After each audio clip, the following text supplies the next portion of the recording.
musician. This is Phil Carlsen reading my program notes for the concert by the Fauré Quartett. Consider for a moment that every note of music heard in this concert reflects a specific decision made by the composer, Mahler or Fauré or Brahms, sitting at piano or writing desk, or perhaps out for a long stroll, turning over the many options running through his head. Which instrument will he feature at a particular point in the piece? How about the other instruments? Will they simply provide an accompaniment, engage in antiphonal dialogue, rest for a few beats, join together in unison? And of course, the composer is making such decisions on top of the fundamental work of crafting melody, harmony, rhythm, etc. Picture Brahms, for example, laying out the first measures of what would become the Opus 25 piano quartet. To which of the four instruments will he assign the lovely opening tune? Brahms settles on the piano alone, softly playing in octaves. Simple rhythm, no chords until the end of the phrase. The strings wait. The piano's descent through the first four bars leads naturally to the low D that begins the next phrase. Now the cello makes its first entrance, joining the piano to offer the same tune in a new key, almost heartbreaking in its change of color.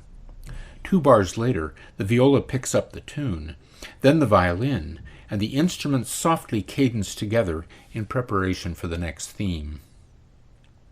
Look at the opening of Fauré's quartet. Like the Brahms, he plunges directly into his first melodic theme, but here it is played by strings together, violin and viola in unison, cello doubling them an octave lower. There's a noble orchestral quality to the massed sound of the 3 instruments in perfect synchrony. The piano accompanies them with offbeat chords. Everyone plays forte. After the brief opening phrase, there's a sudden shift to pianissimo, but with no loss of momentum. The piano now adds rippling figuration to its chords and soon introduces a melody of its own, providing a counterpoint to the string trio as it continues with its opening theme. Mahler's quartet, in contrast, starts with a repetitive accompaniment figure in the right hand of the piano. Only after that is established does the first theme appear. In this case, played in the bass by the pianist's left hand, the string trio still waiting. In the piano quartet genre, the piano often plays an outsized role in the ensemble. Even when not the focus of attention, it is a vital element of the overall sound. In loud passages, it can add the same kind of reinforcement that brass and percussion bring to an orchestral tutti. When the music is soft, its filigrees of arpeggios can make things sparkle. In its expressiveness and ability to sing, the piano is a worthy match for violin, viola, and cello, such that any composer writing for piano quartet wants to make the most of the magical changes of voice that result when bowed strings and hammered strings converse with one another. Mahler's piano quartet in A minor is an anomaly.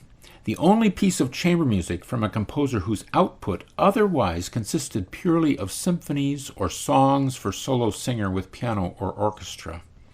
He was 16 years old when he wrote the quartet. It is 1 movement long, brooding and passionate. The opening 3-note motif echoes the prelude to Wagner's seminal Tristan und Isolde, a leap upwards from the first note to the second, followed by a half-step fall. It permeates the quartet, while also foreshadowing what would be its frequent reappearances in Mahler's later scores. One is tempted to acknowledge its importance with the German term Urmotiv, a primal motif or original source from which will flow worlds, 3 notes that encapsulate the unnameable longings of the romantic soul. The opening of Fauré's C minor quartet is also serious in tone, but more full-voiced and self-assured, sounding more like a statement than a question. Its light-hearted second theme in a major key jumps from viola to violin to cello, then is picked up by the piano. Such games of musical tag recur throughout the movement. The second movement scherzo is even more playful, beginning pizzicato, leading to very fast figures in the piano with skittish triplets. The phrases of its theme are 6 bars long, a very unusual feature. Coincidentally, also a feature in the last movement of the Brahms. The tender third movement, marked adagio, begins with simple chords in the piano that introduce a short rising line in the cello. The cello repeats its line higher, now joined by viola. Then, on its third iteration, higher still, with the further addition of violin. At this point, the 3 instruments are playing in unison, not separated by octaves, a rich organ-type sound that Fauré loved. The last movement is played at a furious tempo, at least as fast as the scherzo, with urgent rising scales and shifting harmonies, modulating quickly from minor to major, encapsulating in a few bars the tendency of the entire movement towards major. The harmonies throughout include surprising dissonances and unexpected juxtapositions, along with sudden changes of mood, giving hints of the new directions that were on their way in the music of Fauré's younger compatriots, Debussy and Ravel. Brahms's G minor quartet is built on a similar 4-movement structure as the Fauré, but 1/3 longer in duration.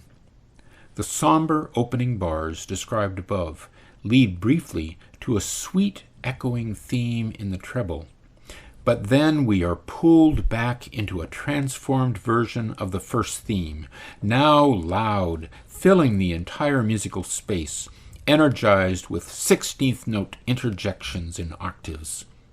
Suddenly it is quiet again, piano and strings whispering to one another. Similar contrasts continue to play out over the course of this drama, the individual musical characters gradually revealing more of themselves through expressions of sadness or serenity, anger or tenderness, showiness or cooperation. As the intermezzo begins, we get a brief respite from the piano. Over rapidly repeating triplets in the cello, quiet but agitated. The violin and viola spin out an anxious duet. When the piano softly enters, the driving triplets continue, suggesting an underlying narrative fraught with emotion. We could almost be listening to one of Schubert's songs. Perhaps it's no coincidence that the triplets call to mind the pounding hoofbeat rhythm in his Elf King. The third movement welcomes us into the warmth and conviviality of E-flat major, as if at a social gathering in a Viennese parlor or pub. Violin and cello sing a folk song together, accompanied by piano and viola. The onlookers cannot resist joining in.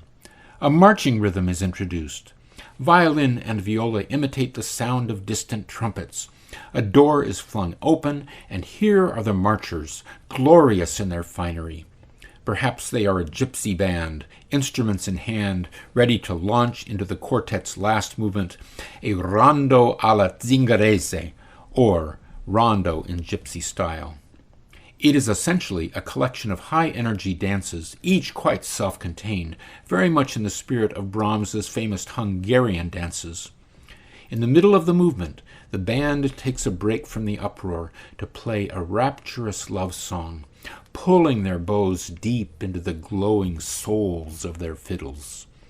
Then it is back to the dance, the musicians showing off a bit more before their headlong race to the final bar.